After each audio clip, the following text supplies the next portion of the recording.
महाराजगंज के सुकठिया ग्राम में मौजूद हूँ। यहाँ पर एक पोखरे पर भव्य एवं सुंदर मंदिर भी है। यहाँ का वातावरण बहुत अच्छा है। यहीं पर महाराजगंज जनपद के एक लाल शिवम पटेल, जो अभी हाल ही में एवरेस्ट बेस कैंप काला पत्थर पर अपनी भारत का तिरंगा झंडा लहरा करके लौटे हैं, उसी के साथ अपने देश, प्रदेश, गांव, मोहल्ले का नाम रोशन करके आए हुए हैं। आज बड़े मौके से यहाँ मंदिर पर मिल गए हैं। आइए मैं जानता हूँ कि ये कितनी कठिनाइयों से उस बेस पर पहुँच करके अपने देश का नाम रोशन किया है। सबसे पहले तो आपको इस कार्य के लिए बधाई हमारे चैनल की तरफ से। आप अपना नाम बताइए। धन्यवाद, आपने अपने मंच पे मुझे आमंत्रित किया आज, और मैं सभी को प्रणाम बोलूँगा, आपके भी दर्शकों को और मेरे साथी जितने भी आप मुझे देख रहे हैं उनको बहुत बहुत धन्यवाद। आप थोड़ा अपना कीमती समय मुझे निकाल के देख रहे हैं। सबसे पहले तो मेरा नाम शिवम पटेल है, मैं करौता का रहने वाला हूं और महाराजा में ज़िला पड़ता है, और फिलहाल मैं अपने शहर वाले मकान पे आज आया हूं, तो आपसे मुलाकात हुई। ये मैं पूछना चाहता हूं कि आपके मन में इतनी कठिनाइयां भरी रास्तों को तय करने के लिए कहां से ये जुनून और जज्बा उत्पन्न हुआ? देखिए, जब आपके अंदर डेडिकेशन होता है किसी कार्य को करने की, एक कहते हैं ना कार्य शक्ति होती है, या किसी लक्ष्य को प्राप्त करने की एक ऊर्जा होती है, तो आप कोई भी काम ईज़िली कर पाते हो। क्योंकि आप जब किसी काम को, लक्ष्य को प्राप्त करने के लिए ठान लेते हो, उसकी प्लानिंग करते हो, उसकी तैयारी करते हो, अपने आप को इस तरीके से प्रिपेयर करते हो, एज़ वेल आप कई सारी चीज़ों को उसमें ध्यान रखते हुए, हर एक चीज़ का एक्सपीरियंस लेते हुए आगे बढ़ते हो। कुछ चीज़ें ऐसी होती हैं जहाँ पे आपको एक्सपीरियंस नहीं होता है। ऐसे मैं जिस रास्ते पे गया था वहाँ पे अभी तक कोई नहीं गया था, तो वो रास्ता मेरे लिए नया था, सबके लिए नया था, तो मैंने उस रास्ते का खोज किया। अब मेरे बाद जो जाएगा उसको एक्सपीरियंस मिलेगा, लेकिन मुझसे पहले जो कोई नहीं गया था तो एक्सपीरियंस नहीं था। लेकिन वही है कि आप जब प्लानिंग करके चलते हो, हर एक चीज़ को एक सिस्टमेटिक वे से चलते हो, तो दिक्कत नहीं आती है। हिम्मत के साथ आपने काम किया। अच्छा, ये प्लान आपके मन में कब ये उत्पन्न हुआ कि हमें वहाँ पे जाना चाहिए और अपने देश, दुनिया के लिए कुछ करके दिखाना चाहिए? देखिए, बीइंग अ साइकिलिस्ट अगर देखा जाए तो मैं 6 साल से इस फील्ड में काम कर रहा हूँ। जी। और अभी जो है कि कुछ दिनों से मैं कुछ और भी वर्क करना शुरू किया हूँ। मतलब साइकिलिंग के साथ में स्टडी भी मेरी चलती है, और स्टडी के साथ में मैं अपने आप को फुल प्रिपेयर करता हूँ, हर एक फील्ड में मेंटेन करने की कोशिश करता हूँ। सो साइकिलिंग मैं 6 साल से एमटीबी कर रहा हूँ। एमटीबी के साथ ही साथ अभी के टाइम पे मैंने स्टार्ट किया है माउंटेन पे साइकिलिंग करना। जी। तो पहले तो मैंने यात्रा किया था पूरे भारत का 28,000 किलोमीटर साइकिल से। कितने दिन में तय किए थे? 1 साल 62 दिन में। अरे, पूरे राज्य के किए थे आप? पूरे राज्यों का, पूरे राज्य और राजधानी दोनों का किए थे। 28,000 किलोमीटर की यात्रा मैं भारत का पहला यंगेस्ट साइकिलिस्ट हूँ जो ऐसा किया हूँ। जी। और उसके बाद पहला वर्ल्ड रिकॉर्ड वही था। एंड आफ्टर डैट जब मैं उस वर्ल्ड रिकॉर्ड करके आया तो पहले तो अपने पेरेंट्स को कन्विंस करना पड़ता है कि आपको ये चीज़ करना है, क्योंकि जी। हमारे परिवार इन सभी चीज़ों से रूबरू नहीं है। उनकी गलती कोई कुछ नहीं है, वो इन सभी चीज़ों से रूबरू नहीं है, वो जानते नहीं है कि ये चीज़, सब चीज़ें होती क्या है। तो सबसे पहले तो मुझे समझाना पड़ा कि हाँ, ऐसा करना है, ऐसा नहीं करना है।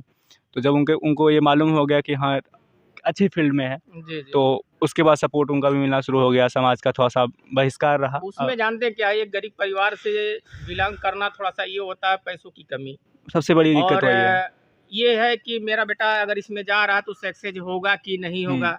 दूसरी चीज़, उनके सामने इस तरह की चीज़ें नहीं जब आई रहती हैं तो उसमें बहुत तरह की बाधाएं और बहुत तरह की बातों को वो झेलते हैं बैठ करके कि अगर ये बेटा मेरा जा रहा है तो सक्सेस होगा कि नहीं, इस पे सारी चीज़ें डिपेंड होती हैं। बिल्कुल। तो ये कब शुरू किए थे आप जाना वहाँ? भारत यात्रा नहीं, वो एवरेस्ट 19 मई को मैं निकला था। 19 मई को निकला था, और करीब 20 दिन की साइकिलिंग करने के बाद में मैं चेक पोस्ट पहुँचा, और 37 दिनों की साइकिलिंग करने के बाद मैं एवरेस्ट बेस कैंप पे अपना तिरंगा लहराया। किस डेट को अपना तिरंगा झंडा वहाँ लहरा दिए थे आप? 23 जून को मैं काला पत्थर पहुँचा था दोपहर 12 बजे के आसपास, और 24 जून को मैं एवरेस्ट बेस कैंप गया था करीब 11 बजे के आसपास। तो टेम्परेचर भी लो में ही था, -डिग्री में था। काला पत्थर का तो मतलब माइनस था, बेस कैंप का तो टेम्परेचर करीब 3 डिग्री सेल्सियस था। जी जी। लेकिन वहाँ की जो टेम्परेचर है, हवाएं तेज़ होती हैं, रुखी मतलब एकदम पतली हवाएं होती हैं, हाँ। सूखी टाइप में, और हर तरफ ग्लेशियर है, तो ग्लेशियर का ठंड आप जी। समझ सकते हो। तो परेशानियाँ थी, क्योंकि मैं पोर्टर गाइड लेके नहीं गया था, जी मैं बिना गाइड और पोर्टर के गया था, ऑक्सीजन भी नहीं लिया था। कुछ लोग जाते हैं तो ऑक्सीजन वगैरह ले लेते हैं, वैसे बेस कैंप पे ऑक्सीजन की ज़रूरत नहीं है, काला पत्थर पे आ जाती है कभी कभी किसी किसी को। लेकिन अब हम युवा हैं, हाँ इतना हाँ, वो तो तो है ही है। कर ही सकते हैं। हालांकि मेरे नाक से खून भी आ गया था, लेकिन अच्छा ये बताइए, वहाँ जब गए हैं तो आप ये सोच करके गए होंगे कि अगर मान लीजिए रास्ते में दर्द है, बुखार है, हाँ, तो सारी ट्रीटमेंट अपने साथ ही लेके गए थे? मैंने तो मेडिसिन मैं लेके गया था, जितना भी होता है, दर्द का हो गया, और बुखार का हो गया, साइकिल का जो हवा हवा जो भरने वाला, जो मान लीजिए सब कहीं कुछ, निकल गया तो सब कुछ, सब उसका भी कुछ। व्यवस्था सब कुछ करके ही गए थे? Extra tube, extra tyre, extra gadgets, cycle puncture तो किट। वहाँ से जब उतरे तब कितने दिन में उतरे? उतना ही टाइम लगा नहीं कि? नहीं, चढ़ने में मुझे लग गया करीब 27-28 दिन लग गया, हाँ, और वापसी में मुझे केवल 4 दिन लगे। 4 दिन। और वहाँ से कैसे आए आप? सुन रहे थे मैं कि हाँ, एरोप्लेन से भी यहाँ? ऐसे मैं यहाँ से साइकिलिंग करके गया था, तो इंडिया से काठमांडू गया, काठमांडू में 5 दिन रुका, वहाँ से मोन्जो गया, मोन्जो से 5 दिन रुका, 5 से 7 दिन रुका, फिर वहाँ से आगे तेंगबू से गोरक्षेप की तरफ गया। तो ये सब मतलब टाइमिंग लग गया हर हर तरफ जाने में। लेकिन जब वो वापसी हुआ, तो जिस रास्ते को 1 दिन लगा चढ़ने में, उसे 1 घंटा लगा 1 उतरने घंटा। उतरने में पूरी जानकारी मिल गई। मिल गई। और और आने में कोई दिक्कत नहीं उतरने हुआ? उतरने में तो आपको पहाड़ उतरना है ना, लेकिन हाँ, ये भी है, पहाड़ उतरने में भी दिक्कत है, क्योंकि हर जगह लैंडस्लाइड हो रखे वो थे। तो है, लेकिन जो जो चीज़ देख करके हम चढ़ते हुँ। हैं, फिर उसको उतरने में ये लगता है कि कैप्चिंग जो होता है आँख का, यहाँ पे कई लोग अपना बहुत आसानी कहते से हैं हो ना, जाता है। कंट्रोल खो बैठते हैं, जब हाँ। उतरते हैं तो उनको लगता है बहुत ईज़ी होगा। लेकिन माउंटेन से अगर उतरने टाइम पे, चूँकि चढ़ने टाइम पे आप गिरने का संभावना कम होता है, उतरने टाइम पे गिरने का संभावना ज़्यादा है, क्योंकि आप डाउन हाँ, जाते हो। कहते हैं ना, लुढ़कना है उसपे। माउंटेन पे जब आप चढ़ाई करो तो झुक के चढ़ो, जब उतर रहे हो तो अकड़ के उतरो। तो तो अकड़ के इतना मत आपका अकड़ ये जाओ जो कि जो सफ़र रहा, हाँ, इसमें सबसे बड़ा सहयोग आपके पीछे किनका रहा, हाथ रहा? अगर एक तरीके से देखा जाए तो मंत्री जी का सबसे बड़ा सपोर्ट रहा, मंत्री जी कौन मंत्री जी? मिस्टर पंकज चौधरी जी। पंकज चौधरी जी और का सहयोग उनसे भी रहा। बड़ा सपोर्ट उनके लड़के का, मतलब रोहन सिंह जी रोहन का। भैया का रहा, चलिए। क्योंकि उनके थ्रू ही उनके मतलब मंत्री जी तक मैं गया और हर चीज़ सपोर्ट लिया।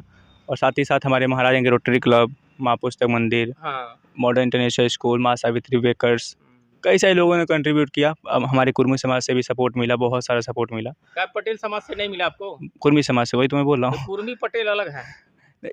पटेल समाज से भी मिला, और वहाँ पे आप पटेल समाज से ही बिलोंग करते हैं? बिल्कुल। वहाँ से मुझे बहुत सारा सपोर्ट मिला, लोगों ने बहुत कंट्रीब्यूट किया। जब मैं वहाँ पे फँस गया था मोन्जो में चेक पोस्ट पे, अलग-अलग तरीके से लोग जितना हो सका आर्थिक सपोर्ट, क्योंकि आर्थिक मदद ही चाहिए था। जी, जी, जी। 24 घंटे में 50,000 रुपया इकट्ठा करना बहुत बड़ी बात होती। बहुत बड़ी चीज़ होती है। तो 1 रुपया नहीं हो पाता, 50,000 बिल्कुल, बहुत है। तो सबने सपोर्ट किया। हमारे doctor Hemant Shrivastava sir flight का टिकट करा दिए काठमांडू से भैरवा तक का, और मैंने बिलीव नहीं किया था कि इतने लोग मेरे साथ रहेंगे। वेलकम में जाएँगे। मैंने देखा था कि बॉर्डर से ऑटो बुक करके लोग पहुँचे हुए थे एयरपोर्ट पे। मिलने के लिए। वहाँ की पुलिस, मुझे एयरपोर्ट की पुलिस मेरे सुरक्षा में खड़ी थी, इधर मुझे लोगों के हाथ हाँ। हैंडओवर की। तो बहुत प्यार मिला लोगों का, ऐसे प्यार मिलता रहे तो मैं भारत के लिए और भी बड़े-बड़े विश्व रिकॉर्ड अच्छा ये करने की बताइए, जब कोशिश वहाँ करूँगा। से लौटे आप, तो जो पहली नींद आप पहली रात को लिए, हुँ, हुँ। तो आपके मन में क्या उत्पन्न हो रहा था कि हम इतने दिन तक यहाँ अपने घर छोड़ कर के पहाड़ों के चोटियों पे चढ़ रहे थे? अगर वो चीज़ कभी-कभी आपके मन में ऐसा भी उत्पन्न होता था कि अब मैं कहाँ हूँ? देखिए वो अनुभव अलग होता है जब आप यात्रा पे होते हैं, लेकिन जब आप घर आते हैं तो एक सुकून की नींद आती है। सुकून की नींद। लेकिन तब पर भी उतने दिन की यात्रा एक जैसे यादगार के रूप में, जब कभी-कभी आपको झटका कभी ये लगता होगा नींद बिल्कुल, की, बिल्कुल, तो या ऐसा एहसास लगता है कि होता है। हम ये देख रहे हैं, वो देख रहे हैं, जैसे आँख बंद करके एक प्रतिबिंब दिखाई देता होगा। बिल्कुल, बिल्कुल। जब कभी भी अगर ऐसे बैठा हूँ अकेले, अभी मैं कुछ ही देर पहले गया था सिवान में, थोड़ा खेती-बाड़ी हाँ, देख के हाँ, आया। हाँ, हाँ। तो यहाँ की खेती-बाड़ी अलग है, लेकिन ऊपर की खेती-बाड़ी अलग है। अलग है। हमारे वहाँ अभी धान की फसल हो रही है, वहाँ गेहूँ की फसल हो रही है। अरे तो ढालू है ना, ढालू पे पानी तो रुकेगा पानी नहीं। रुकेगा नहीं, ठंड हाँ, ठंड के मौसम में अभी ठंड अभी उधर आलू हो रहा है। बताइए। तो अब वो अलग है, लेकिन जो फीलिंग्स हैं वो नेचर की, वो प्रकृति की, अलग-अलग तरीके की, अलग-अलग क्षेत्र में, वो उसको मतलब एक तरह से इमेजिनेशन कर सकते हैं, फ़ील कर सकते हैं, कर सकते हैं। लेकिन वहाँ पे जाने के बाद जो एहसास है, जी। वो अलग होता है। अच्छा ये बताइए, यहाँ जो मंत्री जी हैं, चाहे यहाँ विधायक जी हैं, या आने के बाद आपको क्या कुछ देखिए बात हुआ था उन लोगों से कि नहीं? अभी तक तो नहीं, अभी कुछ बात नहीं हुआ। अभी तक तो नहीं। चलिए बहुत बढ़िया। अब आगे क्या आप सोचते हैं? जैसे इतनी कम उम्र में मैंने बहुत बड़ा फतह किए कि आप वहाँ पहुँच करके झंडा फहराना बड़ी मुश्किल चीज़ है, लेकिन आप इतनी ऊंचाई पर इतने दिन अपने परिवार, अपने मित्र, सगे संबंधी को छोड़ करके वहाँ पहुँचे। रास्ते में क्या कुछ भी हो सकता है, लेकिन उसको आप दरकिनार करते हुए आप हासिल किया। अब इस पे आगे चल करके क्या आप सोच रहे हैं? देखिए, मेरी कोशिश यही रहेगी कि हमेशा भारत को गौरवान्वित करूं। अभी कुछ और वर्ल्ड रिकॉर्ड पे काम चल रहा है जो कि मैं पब्लिकली नहीं बता सकता क्योंकि कुछ प्राइवेसी होती है उसको लेके, लेकिन अगर सपोर्ट मिलता रहा लोगों का तो मेरा हमेशा प्रयास रहेगा कि आप सभी को और अपने पेरेंट्स को एक प्राउड मोमेंट दे पाऊँ। मेरे लिए सौभाग्य होगा कि मैं सबको एक गर्व का पल जीने के लिए अवसर दे पाऊँ, थोड़ा वो जो भी मेरे से कंट्रीब्यूट हो पाए। तो मेरी हमेशा कोशिश रहेगी कुछ अच्छा करने की। और मैं अच्छा ये बताइए, अभी आप ये कम उम्र में, जैसे बहुत जो 18, 20, 22 के लगभग की उम्र के जो बच्चे तैयारियां करते हैं, आप ये एक ऐतिहासिक चीज़ किया है और उनके अंदर, आपको देखकर उनके अंदर इतना जुनून उत्पन्न हो जा रहा है बच्चों के अंदर, तो आप उन बच्चों को क्या कहेंगे? देखिए, सबसे पहले मैं यही बोलूँगा कि कॉपी ना करें। अगर आप कुछ अलग करते हैं तो आप एक ट्रेंड बनते हैं, एक ब्रांड बनते हैं, लोगों के लिए इंस्पिरेशन बनते हैं। जी। लेकिन अगर किसी को कॉपी करेंगे या किसी को देख के उतावले हो के वो काम आपको आता नहीं है, वो काम करने चले जाएंगे, या कुछ गलत हैबिट, जैसे आजकल के मैं देख रहा हूँ लोग धूम्रपान के तरफ जा रहे हैं। हाँ। और साथ ही साथ नशा पदार्थ का चीज़ें सेवन कर रहे हैं, साथ ही साथ पर्यावरण को भी संरक्षित नहीं कर रहे हैं। हम यहाँ पे देख रहे हैं हमारे पास हरियाली है, ऑक्सीजन प्योर मिल रहा है, लेकिन जहाँ मैं जाके आया एवरेस्ट में, हम यहाँ पे थोड़ा सा पोल्यूशन कर रहे हैं, वहाँ पे ज़्यादा घटित हो रहा है। आज एवरेस्ट बेस कैंप पे खुम्बू ग्लेशियर पूरा मेल्ट हो चुका है, पूरा पिघल चुका है। तो वो हमारी, वहाँ पे तो इंसान रहते नहीं है, इंसान तो हमारे साइड ही रहते हैं।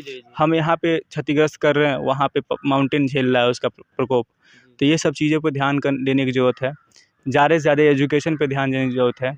मैं आज भले ही कुछ भी करता हूँ बट मैं एक स्टूडेंट हूँ, फर्स्टली मैं स्टूडेंट हूँ। किस क्लास के स्टूडेंट हैं? मैं अभी 12th क्वालिफाई किया हूँ जस्ट। इसी साल? हाँ, इसी साल मेरा। कितने भाई हैं आप लोग? हम 2 भाई हैं और पिताजी?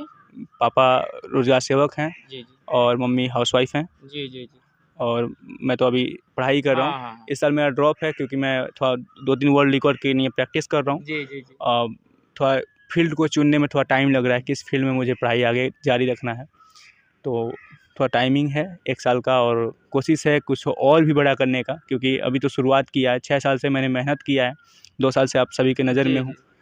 आगे भी ऐसे ही चलते रहेगा। बस आप सभी जितने भी लोग वीडियो देख रहे हैं, अगर मुझसे कुछ सीखते हैं तो बढ़िया है, सीखना ज़रूरी भी है, लेकिन कोशिश करिएगा अपने आप के अंदर, जो आपके अंदर खूबियाँ हैं उसको तलाशने की और उसे आगे बढ़ाने की।